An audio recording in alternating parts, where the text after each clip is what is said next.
Sabiti ewedde kkooti ensukulumu yasalawo abantu ababulijjo obutaddamu kukozesebwa mu kkooti ez'amagye era nga bannamateeka baavaayo bakuba gudiikudde olwa kkooti okusalawo eggoye kuwa abantu ababulijjo gye balina okukozesebwa nawo gye batalina kutwalibwa. Courts jurisdiction which are against members of the UPDF who are subject to service law must be transferred to the civil courts with competent jurisdiction.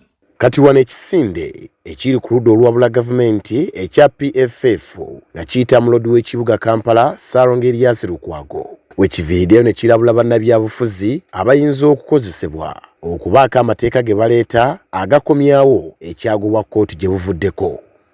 Fayiro mu 92 article ye 92 ebaga parliament tekolenga teeka erigezaako okukyusa mu nsala ya kkooti era katusuubira wano nti speaker ne bamemba ba parliament ne batone jeno ne bani titebakuwe mu katega ako ne bakola ensobi mwami Museveni gyayagala okubakozesa nti bakomyewo omulambo ogwa General Court Martial baguzzeemu layifu muguddemu gutambule ekyo tikikyasoboka mu ssemateeka aliwo. Ono era asabye omukulembeze w'eggwanga General Yoweri Kaguta Museveni okuleka kkooti zikola omulimu gwazo olwo n'eggwanga lisobole okutambulira ku ssemateeka.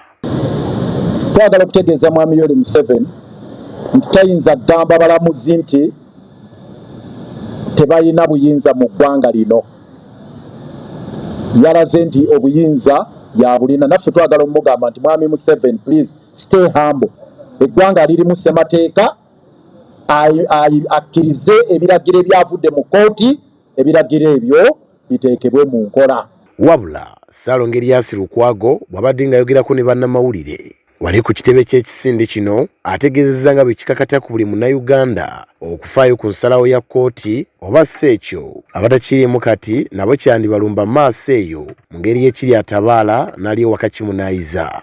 Era article 3 ya ssemateeka egamba nti muteekeddwa okugiteekesa mu nkola. So naawe ataaladde mu kkooti kikukakatako okulaba nga judgment eno eteekebwa mu nkola. Si ya kabaziguluka, si yaffe balooya, si ya PPF, si ya PFF, si yani mu nsonyiwe. Judgment mwenna ebakwatako. Tugende wa Commissioner of Prisons mwami Bayabasaija era tumulage nti ffe tuzze kunona Dr. Besigye n'Obedi Lutale n'abalala ba political prisoner bw'abatuwa tetubagaana nga tuba receiving mu kitiibwa naye tumwebaze tumute kubanga mu prisons obeerayo waliwo court order ekuumirayo.